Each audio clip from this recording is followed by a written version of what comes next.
Hey everybody, while we still love the Harry Potter universe, we want to take a moment to clearly state our love and support for the trans community and their rights. What about women's rights? We support them too. They're not mutually exclusive after all. I will have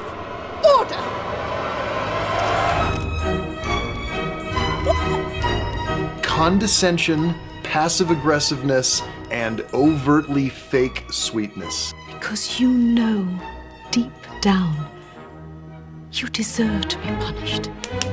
We're all going to be very good friends. Her lust for power has been centered around, I can control what people think. She is a narcissist. How dare you! Filthy half-breed! Also racist. There it is. If you're gonna go toe-to-toe and bring them down, you have to be prepared for whatever that's gonna take. And if she were in my therapy office, it would be an uphill climb.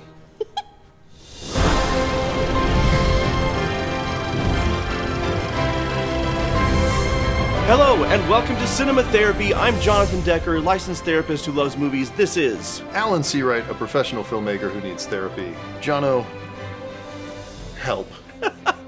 Help indeed, because we are going to be covering the most infuriating, nerve-wracking, villainous character in all of modern fiction.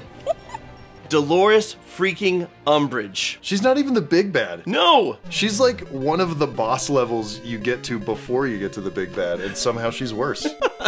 I think Voldemort is scarier, but she's much more hateable. Like God. And I think why people despise her so much is everybody has an Umbridge in their life somewhere. Mm-hmm. They've encountered this person. So we're going to be exploring why she is the way she is. Okay. And if she were in my therapy office, can you help? Man, that would take a lot of galleons for me to even take that on. I want a lifetime supply of chocolate frogs before I even think about it. You're gonna have to be 3 butterbeers deep before we get started. Let's go. And how lovely to see all your bright, happy faces smiling up at me. I'm sure we're all That cut is so great every time. friends. That's likely. Just so fake. The Ministry of Magic has always considered the education of young witches and wizards to be of vital importance. Although each headmaster has brought something new to this historic... Okay, first of all, you hate the character, love the actor. Oh yeah, Imelda Staunton is Progress for the sake of a genius. She's must so be good. discouraged. Let us preserve what must be preserved, perfect what can be perfected, Lower those eyebrows. and prune practices that ought to be prohibited. Oh! Gosh. Thank you, Professor Umbridge. That really was most illuminating. Illuminating? Now, as I What was a load of saying, waffle. Mr. Joseph What's it asked mean? me to remind you that magic is forbidden in the corridors. It means the ministry is interfering at Hogwarts. Now, a list of Oof. Ruh-roh. Let's break down why she sucks. It is the toxic soup, the lukewarm clam chowder mixed with broccoli cheese that is condescension, passive aggressiveness, and overtly fake sweetness. Yeah. You put those 3 things together, and it's like taking a bite out of a rotting horse's ass. Oh, It's gosh. just Very descriptive. awful. It's just sickening and cloying and just... ugh.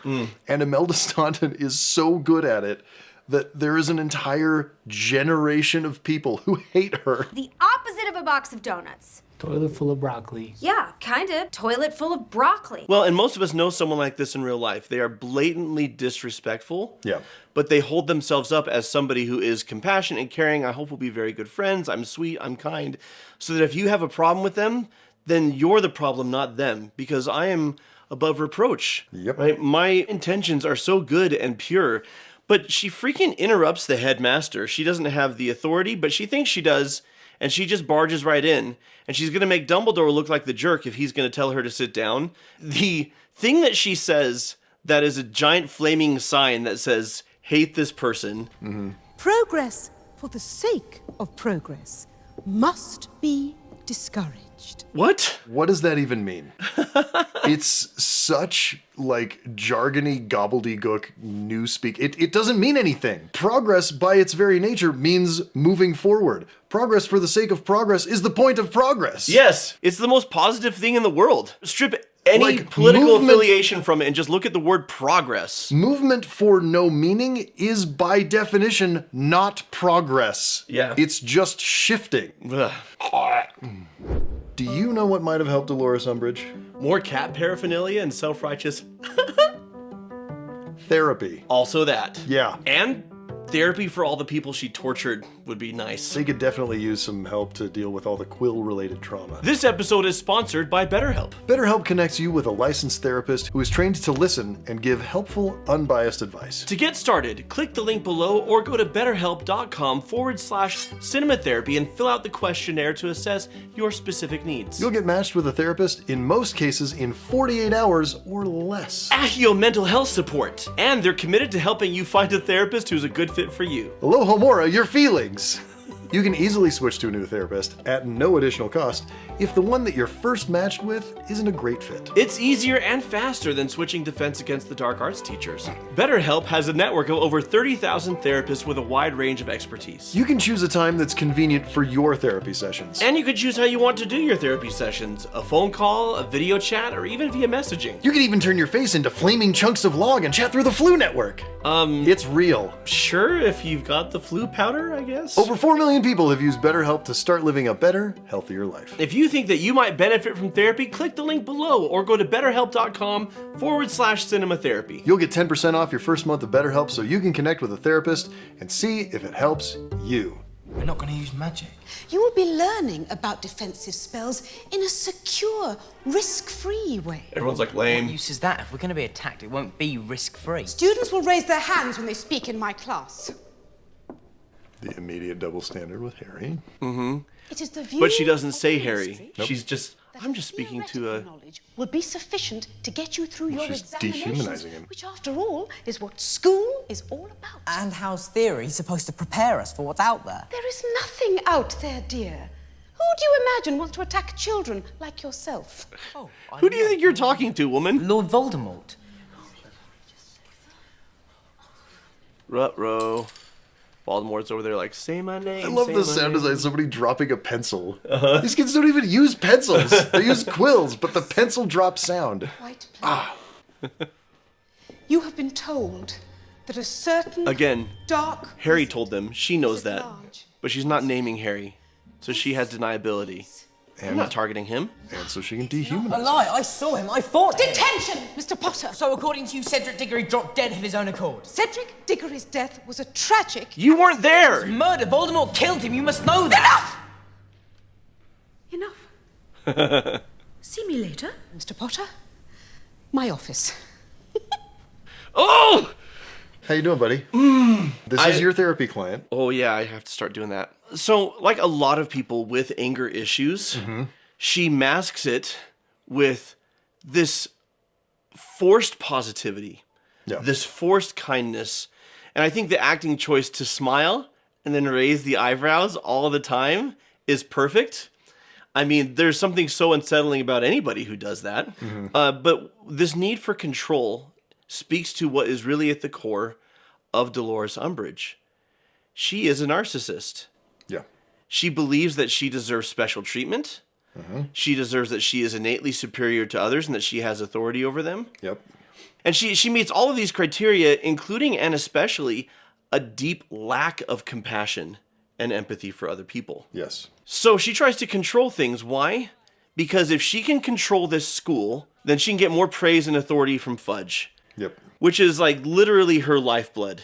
It is sunlight to Superman. She is Fudge powered. She is just...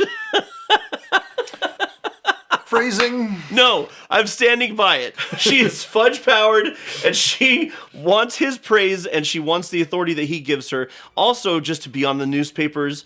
And we get this perverse sense of glee at controlling and making children bend to her will. She also has such a temper and she's so quickly loses control of it, right? The snapping, the lashing out. Is Yeah. that is that a common thing to have with narcissists? What is the diagnosis there? I don't know if it's specific to narcissism. There is something called intermittent explosive disorder, Okay. where you basically have grown-up temper tantrums. I mean, I could go deeper into the psychology, but that's essentially what it is. You just can't keep a lid on it.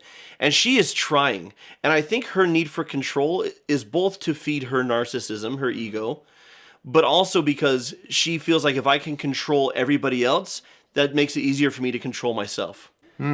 If you've ever been around somebody who has a hard time being in the presence of children when they're acting like children, that's a lot of what this is. Like, if I'm around children and that annoys me or frustrates me or makes me angry because kids are acting like kids, but I don't want to be the angry, vicious monster, or maybe I don't care if I am, but I don't want to be seen that way, then I'm all about controlling them. Stop that. Put that down. Sit still. Be quiet.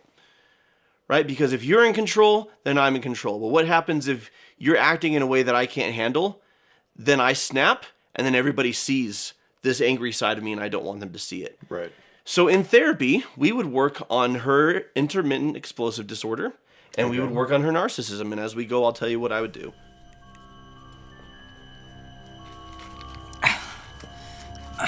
And this is where we get a feel for, oh, she's not just a pain in the butt, she's actually evil. She is an actual sadist. Yeah, it's exactly what she is. A sadist takes pleasure from the pain of others. A masochist takes pleasure from their own pain. She's at least the former. I don't want to know about the latter. In her case. Yes? The fake concern. Nothing. That's right. Because you know, deep down, you deserve to be punished. Don't you, Mr. Potter?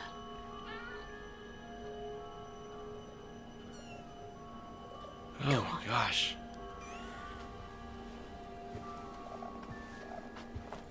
It's very clear what she wants. She wants power.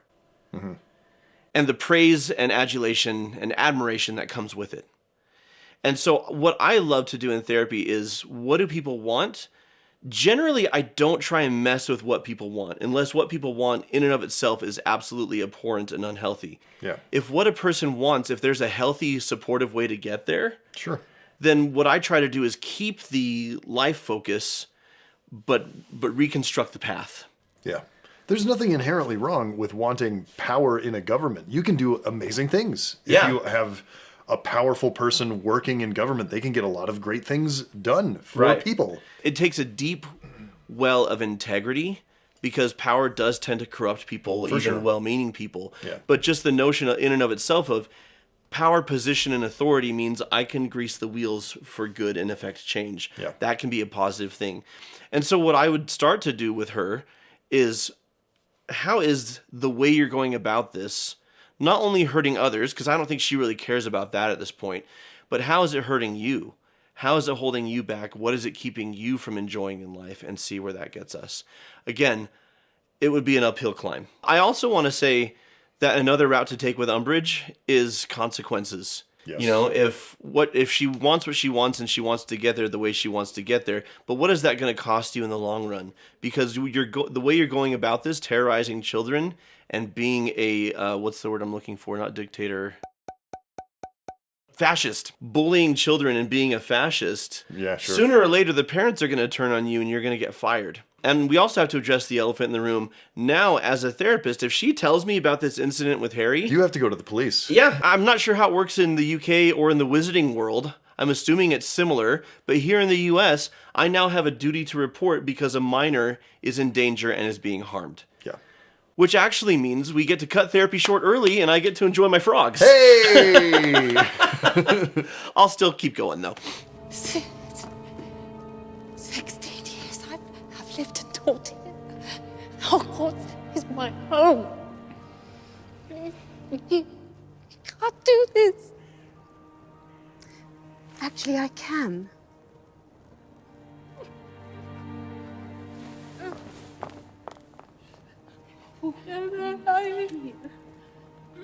Something you'd like to say, dear? Oh, there are several things I would like to say. Such a great Dumbledore moment. He enters like Aragorn.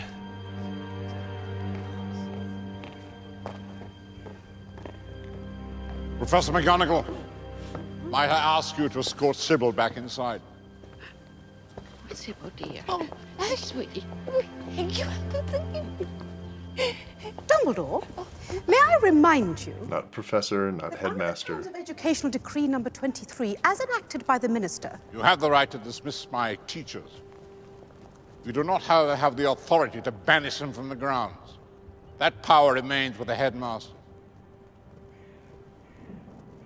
For now.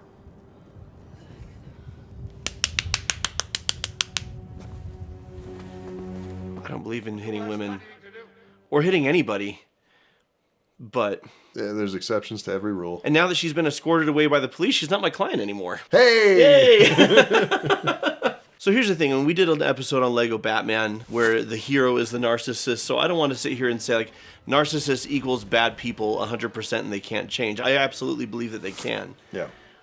It is a difficult personality disorder to work with because of the assumption of superiority and entitlement. Right. And generally, with that comes a very strong will, which means they will bulldoze people to get their way unless someone equally or more strong stands up to them. Which is why when Dumbledore opens the doors, it's like, oh, he's the only one who can do anything here. And now, at the moment, she's stripping away his power and authority backed by the Ministry, right? Yeah. But it's all about, when she says, for now, just that surety. The hard thing is that people like this very often do get what they want and do get what they're going for. Yep. Because it takes a lot to stand up to them. And another way that we're showing her power is Imelda Staunton is not tall. Yeah. Right? She's a small person. Emma Thompson is taller than her. Maggie Smith is taller than her. Michael Gambit is much taller than her. Daniel Radcliffe? Who knows? It's probably about the same height. I have kissed Emma Watson. I'm the most famous person you've ever been near. For f***'s sake, Jake, you made me feel so inadequate! She never is looking up at people, right? She's never head forward looking up from under her eyebrows. The way she's playing it is always head back, chin up, and even though she's looking up at a person, she's looking down on them. Mm-hmm.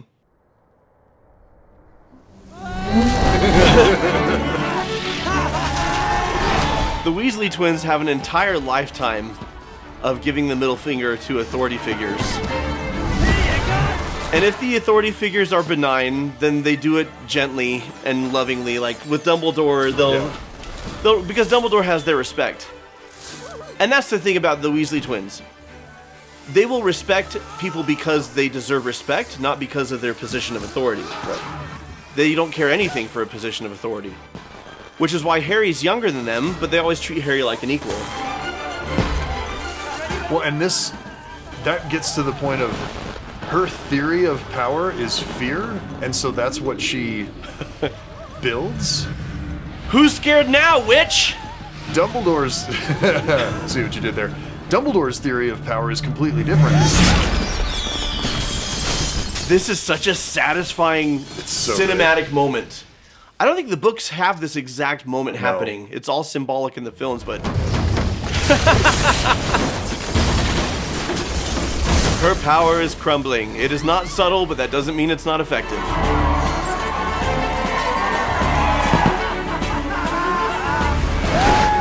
Well, so what have they just done to her? One, they've shown her that they're not afraid of her, but they've also shown everybody else, you don't need to be afraid of her either. And everyone just runs past her and is cheering. Yeah. She could technically punish all of them, and at the moment, they don't care. With the Weasley, the W in the sky, like, we're badass. We're badasses signing our work. She just comes to see me, like, the day after this happens. Those terrible boys! They ruined my exam! And I think I would take this opportunity to explore, Dolores, why do you think they felt the need to respond the way that they did? I would try to push her to engage in perspective taking, which she would be resistant to. Yeah, she would not do it. But no, she would not do it. But also, what I would push for with Fudge is, hey, You want someone to take over Hogwarts and make it the way you want it. I don't have a dog in this fight. I'm just a therapist. But she's abusing students, and there's going to be reports, and it's going to look bad for you. So you've got a headmaster now who is falling apart, and she needs mental health help. So what I would do is I would get Fudge on my side. Yeah. And then that would grease the wheels for some perspective taking, because she just sees the children of this school as underlings to be mistreated and put to work in her service. She sees them as obstacles to Yeah. running the school the way she wants it to. If it weren't for those kids, everything would be functioning properly and in order. Instead of the kids are the whole point. Correct. I would work with her probably for several months before we got any traction whatsoever on perspective taking. The kids aren't the enemy, Dolores.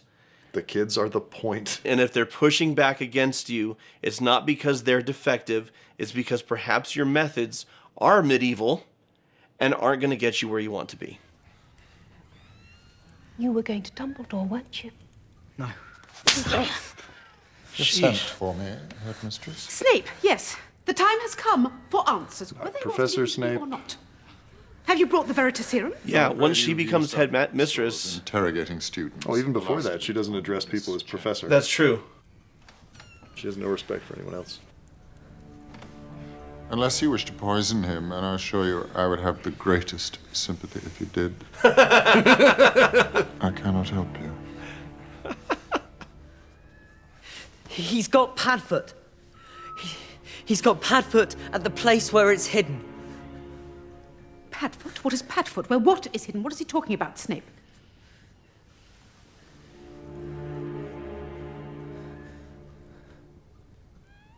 No idea.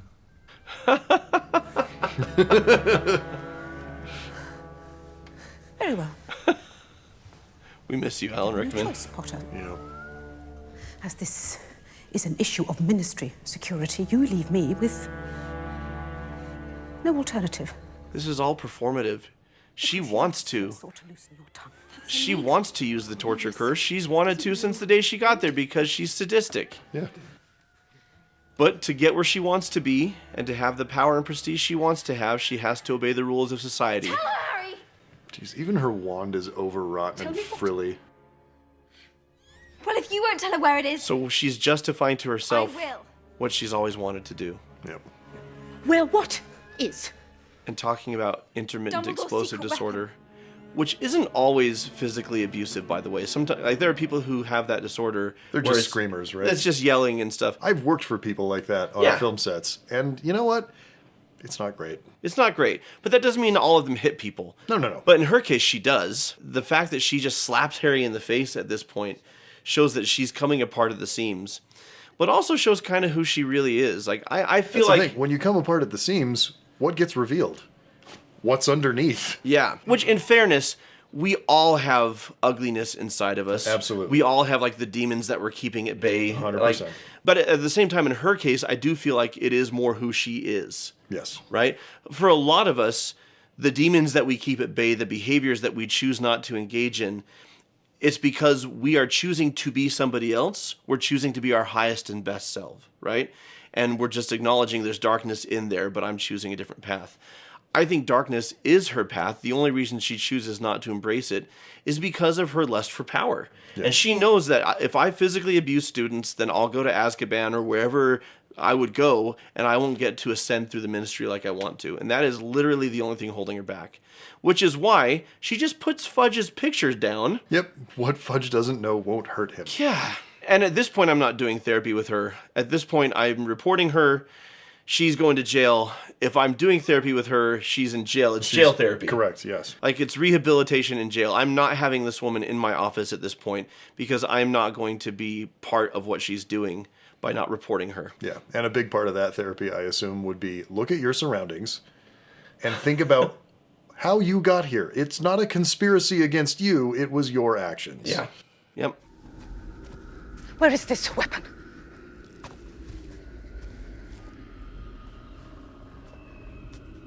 There isn't one, is there?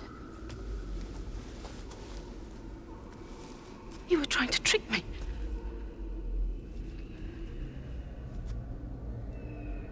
You know, I really hate children. Yeah, we know. We knew that a long time ago. Props to her for at least just here in the forest with just the two of them. At least she's just not fake anymore, you know? That's an intimidating shot.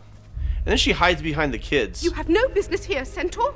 Contrast that with Prisoner of Azkaban when Snape puts the kids behind him to protect them. Lower your weapons. I warn you. She's using them as human shields. Creatures of near human intelligence. How dare you, filthy half-breed! Oh, yeah, also racist. Oh, there it is. Turns out hateful people hate. Yep. In every direction. Yup. Except for the directions that serve them, right? Like, Please! and even then there's usually contempt and hate. They just bury it to get what they want. I will have order! Do something! Tell them I mean no harm! I'm sorry, Professor. I must not tell lies. What are you doing? Him saying that to her completely deconstructs everything we've been talking about. Her lust for power this entire time has been centered around, I can control what people think. Yeah. And he, in that line, says, no, you can't. And when she comes back, she has found her people, right? Mm-hmm. And her people are fascist dictators. Yeah, that's it. Yeah. Yeah, she fits right in with that group. Well, and that's the thing, is she finds herself back in a position of authority. Yeah. Because unfortunately, people like Dolores Umbridge, it's hard to keep them down. Because they don't believe that they belong down. They believe that they've been wrong, so they're going to crawl back out of the sewer and put themselves back up on top. Unless they are incarcerated and face consequences for their actions. Yeah. This is all well and good in the wizarding world. How do we deal with the Umbridges in our lives? Because we've all met at least a version of it. She's extreme, obviously. Right. I'm assuming you're referring to the Umbridges in our lives that we can't just get away from. Because if you can, do. Yeah, but sometimes you work for one, or one is your teacher. Yeah, or family member, or parent even, right? So it's all about protecting your inner self. In some cases, the response may be reporting them, or standing up to them. Yeah, if they're physically assaulting you or torturing you, report that. Yeah, absolutely. But listen, these people are not the type of people who just roll over and give up. So if you're going to go toe-to-toe and bring them down, you have to be prepared for whatever that's going to take. And if that's not something you can do right now, then again, it's all about protecting your inner self. And the best way to do that, they're going to demean you, they're going to belittle you, they're going to bully you. Recognize that they're invested in you believing what they have to say about you, and believing what they have to say about them. But they can only get here if you let them. So if you recognize, oh, this person is controlling, they're an egomaniac, and they have an anger problem, why would I put stock in the opinion of this person? I wouldn't. And you protect your inner self by letting them rage and recognizing it's got nothing to do with you. And what they say holds no water. So until next time, I will have order. And no, watch movies. Oh, you broke me. Do it. Thank you to all of our patrons over on Patreon who get extended director's cuts, commercial-free. No commercials. No commercials, exclusive episodes, and bonus content like outtakes and bloopers and behind-the-scenes stuff and deep dives on filmmaking and therapy. And a music video that's coming out soon. Oh, it's weird. So good. People like Shadow, Kyle Paratis, Bill Russell, Murder Turtle. Thank you for putting that in my life. Mrs. Universe. I think my Patronus is going to be a murder turtle. Yeah. That's just a snapping turtle. You've been to the South. Yeah, that's true. Oh my gosh. These things are gnarly. Thank you all. We love you. Good job. Expecto Patreon.